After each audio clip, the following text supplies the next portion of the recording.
अजित पवार हयात असतानाच हे चौघे फुटीच्या तयारीत होते.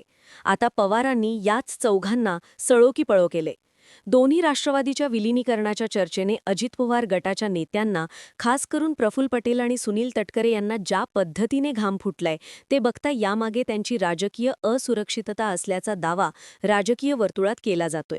एकीकडे राज ठाकरेंनी राष्ट्रवादीचा अध्यक्ष पटेल नाहीत परंतु पाटील असावा असा टोला लगावताच तिकडे प्रफुल्ल पटेल यांचा कसा तिळपापड झाला हे आपण सर्वांनी पाहिलंच. राज ठाकरे वाकरे, आम्हाला आमच्या पक्षाचा अध्यक्ष कोण हवा हे सांगणार का, असा प्रतिप्रश्न त्यांनी विचारत आपला संताप व्यक्त केला. अजित पवारांच्या निधनानंतर ज्या पद्धतीने शरद पवार आणि सुप्रिया सुळे यांची देहबोली होती ते बघता पक्ष हातून जाण्याआधीच अजित पवार गटाच्या नेत्यांनी खासदार सुनेत्रा पवार यांना त्याही परिस्थितीत उपमुख्यमंत्रीपदाची शपथ घेण्यासाठी बाध्य केलं. याला भाजपनेही मोलाचा हातभार लावल्याची चर्चा राजकीय वर्तुळात होतीच.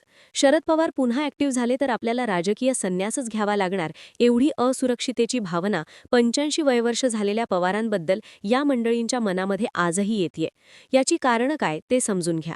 प्रफुल्ल पटेल, छगन भुजबळ तसेच सुनील तटकरे हे अजित पवार गटाचे मोठे नेते सातत्याने विलिनीकरणाच्या वृत्ताचे खंडन करतायत. ज्याही वेळी विलिनीकरणाचा विषय पुढे येतो त्यावेळी हे नेते हा विषय आपल्याला माहीतच नसल्याचं सांगतात. आता तर खुद्द मुख्यमंत्री देवेंद्र फडणवीस यांनीच हा विषय अजितदादांनी आपल्याला कधी सांगितला नसल्याचं सांगत अजित पवार गटाच्या नेत्यांना यांना पाठबळ दिलंय.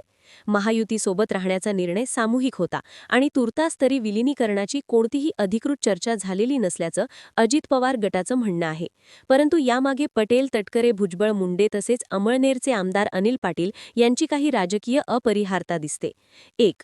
छगन भुजबळ यांच्याबाबत बोलायचं झाल्यास विलिनीकरणाच्या दाव्यावर प्रश्नचिन्ह उपस्थित करत त्यांनी सध्या पक्ष सावरणं आणि सुनेत्रा पवार यांच्या नेतृत्वाखाली पुढे जाणे यावर भर दिला. शरद पवार गटात परतल्यास त्यांना मंत्रिमंडळातील स्थान किंवा महायुतीमधील राजकीय संरक्षण गमवावं लागण्याची भीती वाटत आहे.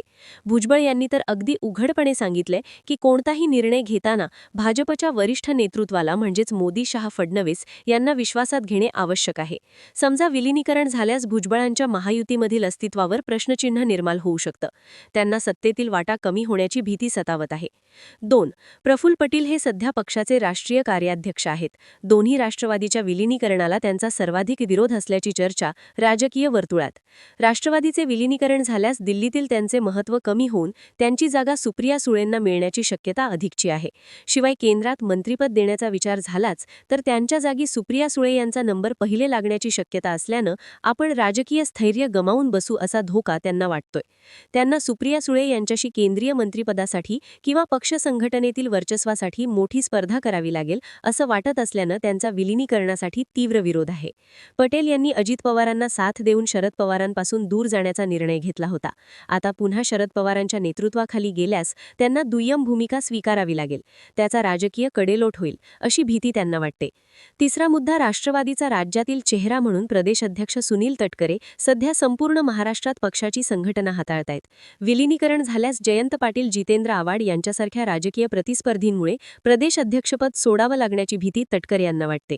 शरद पवार गटातून जयंत पाटील हे या पदासाठी प्रबळ दावेदार मानले जात आहेत. तटकरे हे अजित पवारांचे सर्वात विश्वासू सहकारी राहिले आहेत.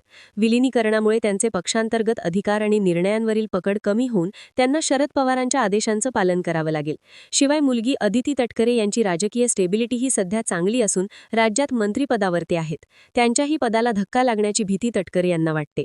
चौथा मुद्दा, धनंजय मुंडे हे देखील अजित पवार यांचे खास मानले जात होते.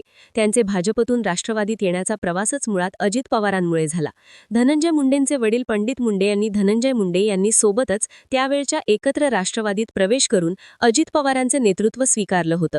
धनंजय मुंडे यांना राजकीय पाठबळ देण्यात अजित पवारांचा मोठा वाटा राहिला.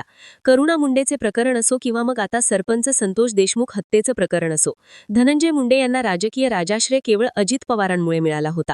आता अशा परिस्थितीत ते शरद पवारांच्या नेतृत्वाखालील राष्ट्रवादीत जाणार नाहीत, किंबहुना भाजपची मर्जी राखण्यासाठी ते वाटेल ते करतील असंही राजकीय आखाडा बांधला जातोय. एकंदर विलिनीकरण झाल्यास पक्षाची सर्व सूत्रे पुन्हा ज्येष्ठ नेते शरद पवार यांच्या हातात जातील. यामुळे अजित पवार गटातील नेत्यांचा निर्णय प्रक्रियेतील प्रभाव कमी होईल आणि त्यांना शरद पवारांच्या आदेशानुसारच काम करावं लागेल अशी भीती त्यांना सध्या वाटतेय. सध्या अजित पवार गटाचे नेते महायुती सरकारमध्ये महत्त्वाची मंत्रिपदे भोगत आहेत. शरद पवार गट सध्या विरोधी पक्षात असल्यानं विलिनीकरणानंतर महायुतीमधील त्यांच्या स्थानाबाबत अनिश्चितता निर्माण होऊ शकते. मंत्रिपदं गमवावी लागतील किंवा मग सत्तेतील वाटा कमी होईल असा धोका मंत्र्यांना वाटतोय. विलिनीकरणानंतर महत्त्वाच्या पदांवर शरद पवार गटातील नेत्यांची नियुक्ती होईल अशी भीती अजित पवार गटातील काही नेत्यांमध्ये आहे. दुसरीकडे अजित पवार गटातील नेत्यांना भाजपसोबतचे संबंध बिघडण्याची सुद्धा भीती वाटते. कारण विलिनीकरण झाल्यास महायुतीमधील राजकीय समीकरणे पूर्णपणे बदलू शकतात. त्यामुळे सध्या तरी याबाबत अजित पवार गटाचे नेते सावध भूमिका घेऊन भाजप जो आदेश देईल तो पाळतील अशीच राजकीय परिस्थिती आहे. पण लक्षात घ्या, मुंडे, भुजबळ, तटकरे, पटेल, अनिल पाटील यांच्यासारखे अनेक असे भाजप अजित पवारांच्या तंबूतील नेते आहेत की ज्यांना ही युती म्हणजे राष्ट्रवादीचे विलिनीकरण नको असंही बोललं जातं. अजित पवारांच्या हयातीतच तटकरे, भुजबळ, मुंडे यांचा एक सेपरेट गट अजित पवारांच्या विरोधात रंगताना दिसला होता. मग मुंडेंनी परस्पर घेतलेली फडणवीसांची भेट, परस्पर घेतलेला दिल्लीतील ॲक्सेस, तटकरे पटेल परस्पर शहांना भेटणं, या सगळ्या गोष्टींचे जर डॉट जोडायचे जर ठरले तर हा गट तसाही वेगळा झालेला होता. फक्त अजित पवार असल्यामुळे त्यांना हालचाल करता येत नव्हती. आता अजित पवारच नाही आणि त्यामुळे हा अपघात आहे की घातपात या शंका सुद्धा तशाच आहेत. आता हाच गट पुढे जाऊन राष्ट्रवादी टिकवून ठेवेल की फोडून टाकतो हे बघा. आणि जर यथाकदाचित जर विलिनीकरण झाले तर सगळ्यात आधी राष्ट्रवादीतून बाहेर पडणारा हाच गट असेल अशाही चर्चा होऊ घातल्यात.